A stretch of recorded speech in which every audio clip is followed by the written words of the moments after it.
Okay, so let's dive into the source material you've brought us. Looks like excerpts from a news article, laying out some pretty serious recent charges. That's right. And today's deep dive is all about the founder of this blockchain startup, Amalgam Capital Ventures, and the federal heat he's facing now. Right, so our goal here is really to unpack what this article says. We want to get clear on the specific allegations against Jeremy Jordan Jones. Jeremy Jordan Jones, yeah. What his company supposedly claimed to be, and crucially, where the money allegedly went. We're sticking strictly to what's reported right here in these excerpts. Exactly. So think of this as, cutting through the noise to understand the key claims in this specific tech case, based purely on this provided info. Let's start with the basics then. Yeah. Who are the players? Okay. Well, the main figure, according to the article, is Jeremy Jordan Jones. He's identified as the founder of Amalgam Capital Ventures. And Amalgam Capital Ventures.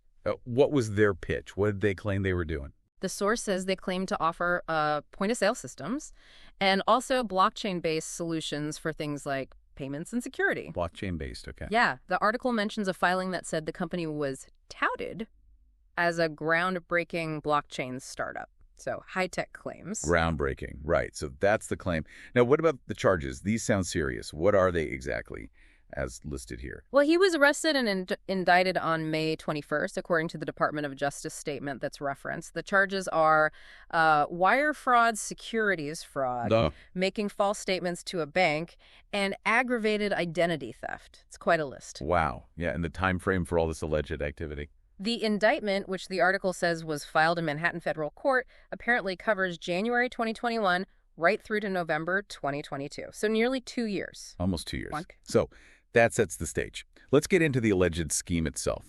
The core accusation seems to be defrauding investors, right? Over $1 million mentioned. Over $1 million, yeah. And the prosecutors, people like Jay Clayton and Christopher Raya from the FBI, how are they describing the company's actual operations, according to this piece? Well, the central claim, as quoted in the article, is pretty blunt. They allegedly call the company a sham. A sham. And the blockchain tech they were supposedly building. The article says prosecutors alleged it was fake. Jay Clayton is quoted saying Jordan Jones pitched it as groundbreaking, but the allegation is investor money just went to fund his lifestyle. So a huge gap between the pitch and the alleged reality then. What does the indictment, as summarized here, say about what the company actually had? It paints a pretty stark picture. The filing apparently alleged the firm had no operable products. No product. Few, if any, customers. And zero legitimate business partnerships. Basically, the substance just wasn't there, according to the allegations. Okay, so how did this alleged deception work? How did they supposedly trick investors and financial institutions? The article mentions a few methods, again, according to the indictment. Things like fabricating documents. Fake paperwork. Yeah, claiming fake sports partnerships. That's an interesting one. And just generally making misleading statements. It sounds like the allegation is it was all about building this false front of legitimacy. Got it. Okay, so if the company was allegedly a sham, let's follow the money. The article says investor funds were supposed to go into tech development, maybe crypto exchange listings, that kind of thing. That's what was promised, according to the source. But where did that $1 million plus allegedly end up? Well, the indictment, as reported here, alleges it was largely misappropriated for personal use. Personal use, like what? Things like luxury vehicles, high-end vacations, expensive clothes, restaurants in Miami. The article specifically uses the phrase siphoned off to bankroll his lavish lifestyle. Lavish lifestyle. Okay. So besides the alleged investor fraud, there was also that specific charge about a bank, right? Making false statements. Yeah, can you break that one down based on the article? Sure. That's the charge of making false statements to a bank. And what exactly did he allegedly do? The article says he's accused of submitting a fraudulent bank statement. Okay. And this statement apparently claimed Amalgam Capital Ventures had, get this, over $18 million in an account. $18 million. Wow. And this was to get what? A credit card? A company credit card, yeah. That's what the source says it was for. But what did the prosecutors claim was the real situation with that bank account? Well, they alleged not only were there no funds in it. Zero funds, allegedly. But the account had actually been closed way back in late 2021. So the statement was allegedly completely fabricated, based on a closed, empty account. That seems to be the core of that particular allegation, yes. These are extremely serious allegations. What kind of potential prison time are we talking about, according to the article? The potential penalties listed are pretty hefty.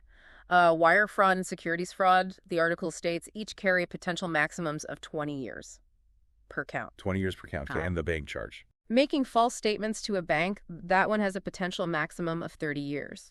30.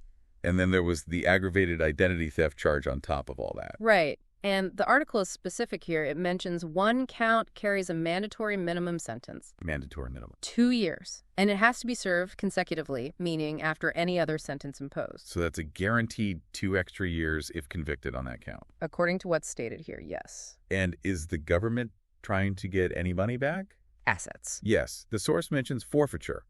The government is seeking to seize any property or money traceable to the alleged fraud. Traceable to the fraud. And it has an interesting point. They can seek substitute assets.